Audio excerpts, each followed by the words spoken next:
Alhamdulillah. Apa kabarnya sahabat inspiratifku? Semoga dalam keadaan baik, selalu sehat, dan sukses dalam beraktivitas penuh semangat. Bersama saya Jessica Hussein, di kesempatan ini, saya akan menyajikan kisah tentang kepasrahan seorang gadis menggapai cita-cita. Bagaimana perjalanan kisahnya? Ayo langsung saja kita simak bersama-sama berikut ini.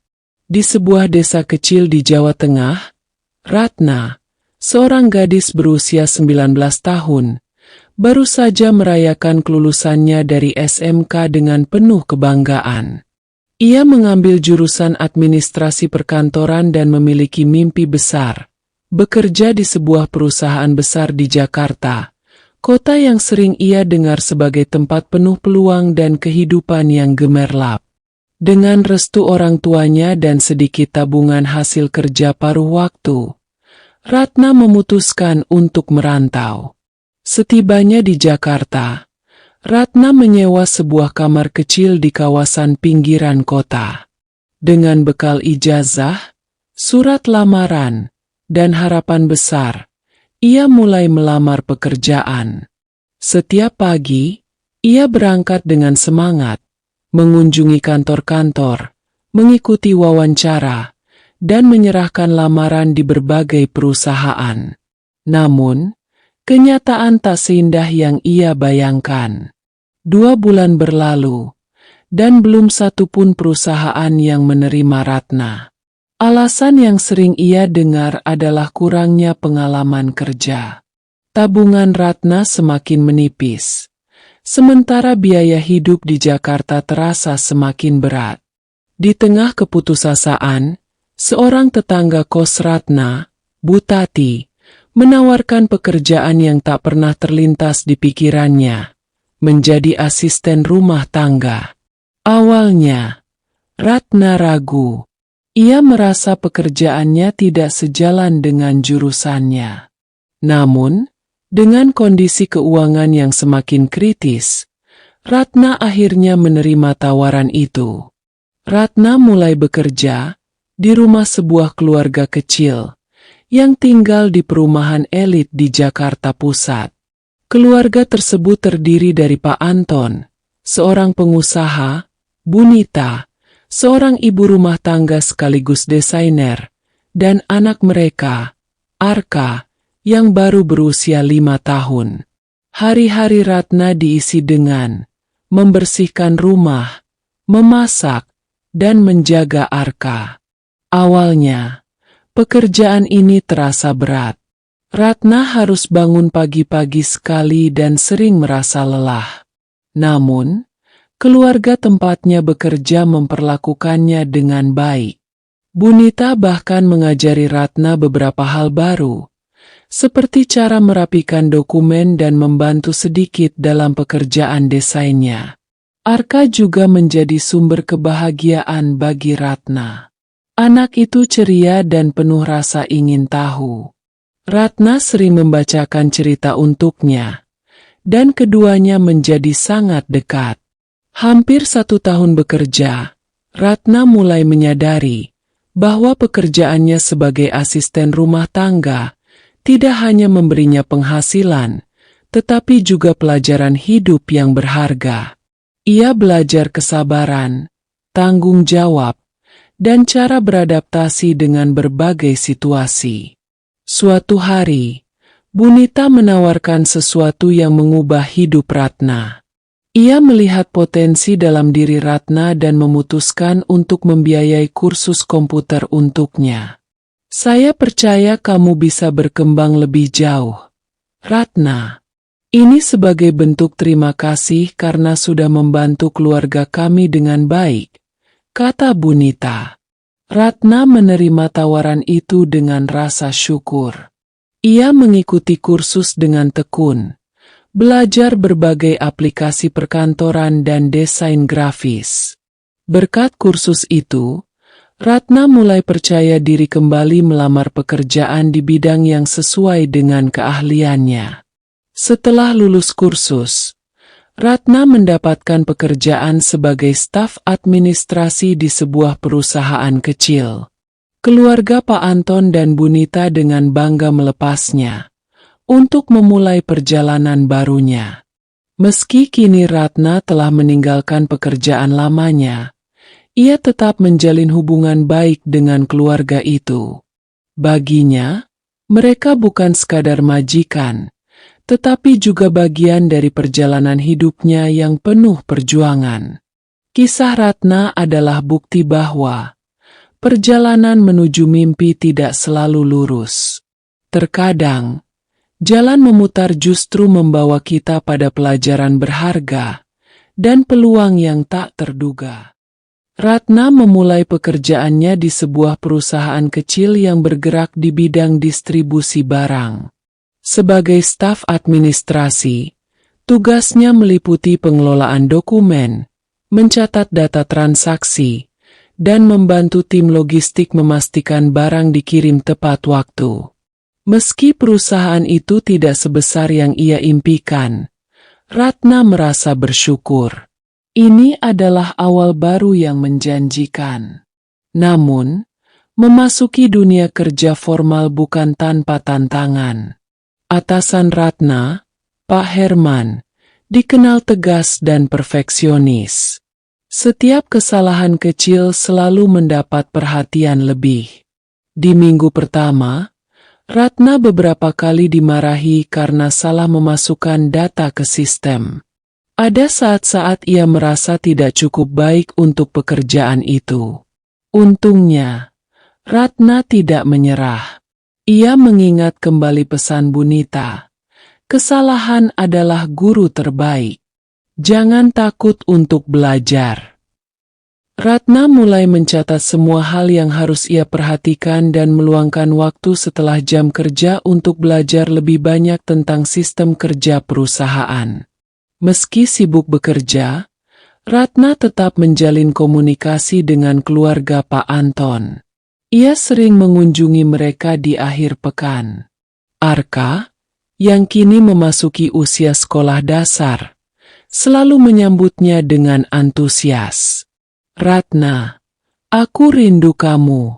Bantu aku buat PR dong, kata Arka suatu hari saat Ratna datang berkunjung. Keluarga itu masih menganggap Ratna sebagai bagian dari mereka. Bahkan Bunita sering memberikan nasihat tentang pekerjaan dan kehidupan. Ratna, kamu harus terus belajar dan jangan ragu untuk mengambil peluang. Jakarta memang keras, tapi kalau kamu tekun, kamu akan menemukan tempatmu, ujar Bunita. 6 bulan bekerja, perusahaan tempat Ratna bekerja mendapatkan proyek besar dengan sebuah perusahaan multinasional. Semua karyawan diminta bekerja lebih keras untuk menyukseskan proyek tersebut. Ratna melihat ini sebagai peluang untuk membuktikan dirinya. Ia mengambil inisiatif membantu tim lain yang kewalahan, meski itu di luar tugas utamanya. Ia bekerja hingga larut malam, memastikan data yang masuk benar dan dokumen proyek tersusun rapi. Usahanya tidak luput dari perhatian manajer perusahaan, Ibu Linda. Setelah proyek selesai dengan sukses, Ibu Linda memanggil Ratna ke ruangannya. Saya perhatikan kamu bekerja sangat keras dan memiliki inisiatif tinggi. Apa kamu tertarik mengambil peran yang lebih besar di perusahaan ini? Ratna hampir tidak percaya dengan tawaran itu. Ibu Linda memberinya kesempatan untuk mengikuti pelatihan manajemen administrasi, yang bisa membawanya ke posisi yang lebih tinggi di perusahaan. Dengan semangat baru, Ratna mengikuti pelatihan tersebut. Ia bertemu dengan banyak orang dari berbagai latar belakang yang memperluas wawasannya. Di sela-sela pelatihan, Ratna merenung tentang perjalanannya sejauh ini. Dari seorang gadis desa yang menjadi art, hingga kini mendapatkan peluang besar di dunia kerja formal. Setelah menyelesaikan pelatihan, Ratna dipromosikan menjadi koordinator administrasi. Ia kini memimpin tim kecil yang bertugas memastikan semua proses administrasi berjalan lancar. Dengan gaji yang lebih baik, Ratna tidak lupa untuk membantu keluarganya di kampung. Ia mengirimkan uang untuk biaya pendidikan adik-adiknya dan merenovasi rumah orang tuanya. Suatu hari, saat makan malam bersama keluarga Pak Anton, Bunita bertanya, "Ratna, apa rencanamu ke depan?" Ratna tersenyum. "Saya ingin terus berkembang, Bu. Mungkin suatu hari nanti, saya bisa membuka bisnis sendiri." Pak Anton menanggapi, "Dengan tekad seperti itu, saya yakin kamu akan berhasil. Kalau butuh bantuan atau nasihat, jangan sungkan untuk menghubungi kami." Kisah Ratna adalah cerminan perjuangan tanpa henti. Bagaimana seseorang bisa bangkit dari keterbatasan dan mengubah tantangan menjadi peluang. Kini, Ratna tidak hanya mengejar mimpi, tetapi juga membangun jalan untuk masa depannya yang lebih cerah. Sahabat inspiratifku yang berbahagia, Ratna kini menjadi sosok yang dikenal di lingkungannya sebagai pengusaha muda yang sukses. Namun, di balik gemerlap pencapaian itu, ia merasa ada panggilan untuk melakukan sesuatu yang lebih besar, memberi manfaat bagi orang lain, terutama mereka yang pernah berada di posisi yang sama seperti dirinya dulu. Suatu hari, Ratna memutuskan pulang ke kampung halamannya untuk waktu yang lebih lama. Ia mengamati kondisi desa yang tidak banyak berubah sejak ia merantau. Banyak pemuda seusianya masih bekerja serabutan karena kurangnya lapangan pekerjaan dan keterampilan. Ratna merasa terpanggil untuk membantu. Ia mengumpulkan pemuda-pemuda desa dan mengadakan pertemuan di balai desa. Dengan semangat, ia berbicara kepada mereka, "Kalian semua punya potensi. Yang perlu kita lakukan adalah mengasahnya dan berani mencoba hal baru.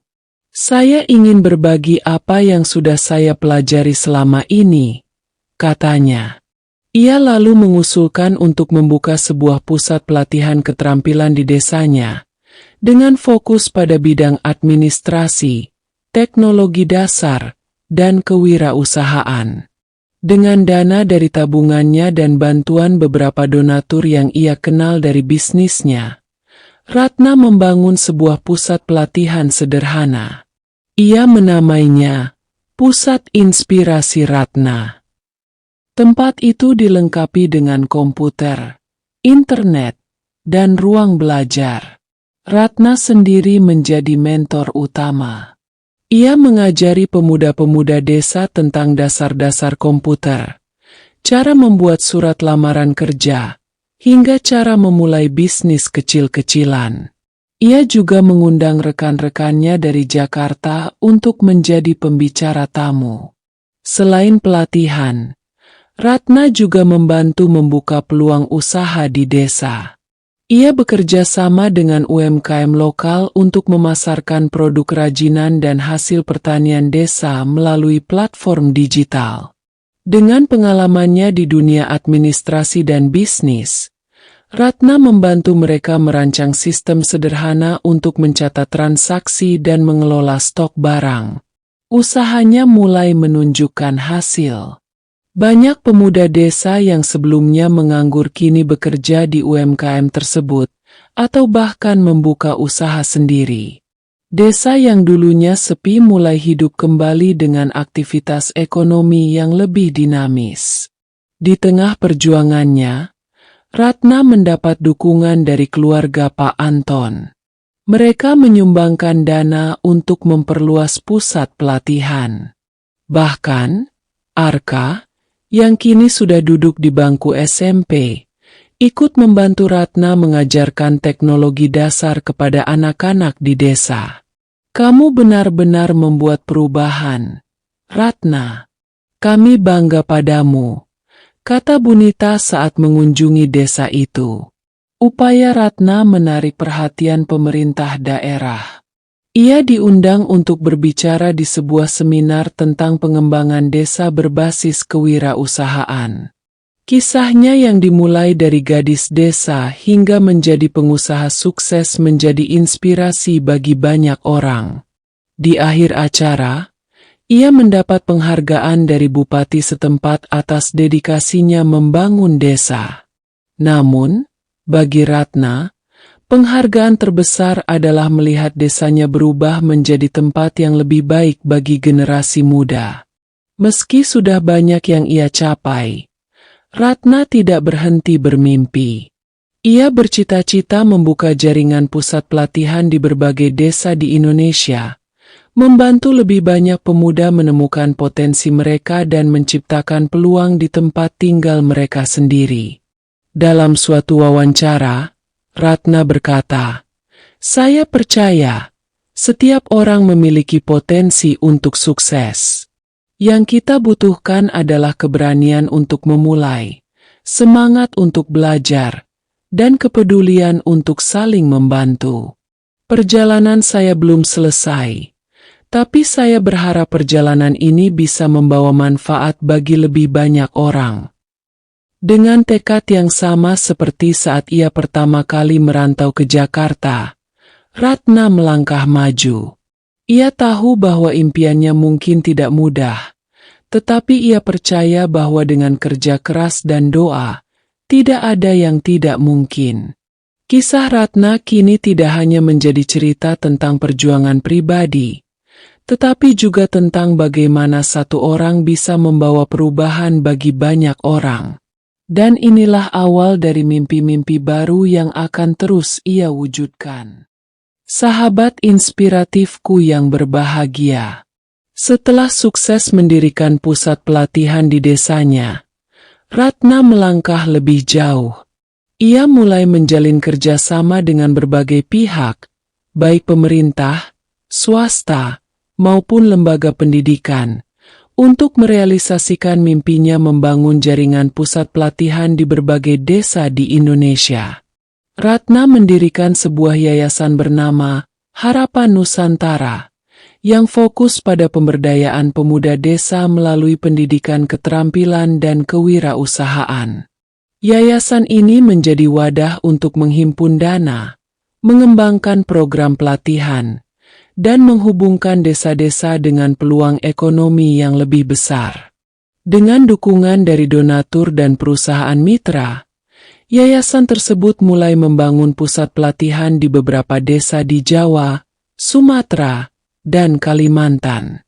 Setiap pusat pelatihan dilengkapi dengan fasilitas komputer, internet, dan modul pelatihan berbasis praktik. Ratna juga mempekerjakan para lulusan dari pusat pelatihan sebelumnya sebagai mentor di tempat-tempat baru. Ini tidak hanya memberikan pekerjaan kepada mereka, tetapi juga memperkuat jaringan solidaritas di antara desa-desa yang tergabung dalam program ini. Ratna sering melakukan perjalanan ke desa-desa yang menjadi target yayasannya. Setiap kunjungan memberikan pengalaman baru yang memperkaya pemahamannya tentang kebutuhan masyarakat desa. Di sebuah desa kecil di Sulawesi, Ratna bertemu dengan seorang gadis muda bernama Lina, yang mengingatkannya pada dirinya sendiri beberapa tahun lalu. Lina bercita-cita menjadi perancang busana tetapi merasa terkekang oleh minimnya akses pendidikan. "Jangan pernah berhenti bermimpi, Lina," kata Ratna. "Dengan kerja keras dan bantuan yang tepat, kamu bisa mewujudkannya." Ratna membantu Lina mendapatkan pelatihan dasar desain melalui program online yang disediakan yayasannya. Dalam waktu singkat, Lina mulai membuat desain pakaian sederhana yang dipasarkan melalui media sosial. Upaya Ratna membangun jaringan pelatihan dan memberdayakan masyarakat desa menarik perhatian nasional. Ia diundang untuk berbicara di berbagai konferensi, termasuk acara bergengsi yang dihadiri oleh tokoh-tokoh penting di Indonesia. Di salah satu acara, Ratna menerima penghargaan sebagai tokoh inspiratif pemuda Indonesia. Dalam pidatonya, ia berkata, "Perubahan tidak harus dimulai dari kota besar. Desa-desa kita memiliki potensi yang luar biasa, yang hanya butuh kesempatan untuk tumbuh. Saya percaya, masa depan Indonesia ada di tangan pemuda-pemudanya yang berani bermimpi besar dan bekerja keras." Meski berhasil mencapai banyak hal, Ratna tidak terlepas dari tantangan. Salah satu pusat pelatihan di Nusa Tenggara Timur sempat menghadapi masalah pendanaan akibat krisis ekonomi. Namun, Ratna tidak menyerah. Ia menggandeng perusahaan teknologi untuk menjadi mitra strategis dan menggalang dana melalui kampanye online. "Setiap tantangan adalah peluang untuk menjadi lebih baik," ujar Ratna kepada timnya. "Kita hanya perlu terus berusaha." Dalam waktu 5 tahun, Yayasan Harapan Nusantara berhasil mendirikan lebih dari 50 pusat pelatihan di seluruh Indonesia. Ribuan pemuda desa telah mendapatkan pelatihan dan banyak di antara mereka yang berhasil mendapatkan pekerjaan atau membuka usaha sendiri. Ratna merasa bahagia setiap kali mendengar kisah sukses para alumninya. Seorang mantan peserta pelatihan dari Sumatera kini menjadi pengusaha kopi lokal yang sukses.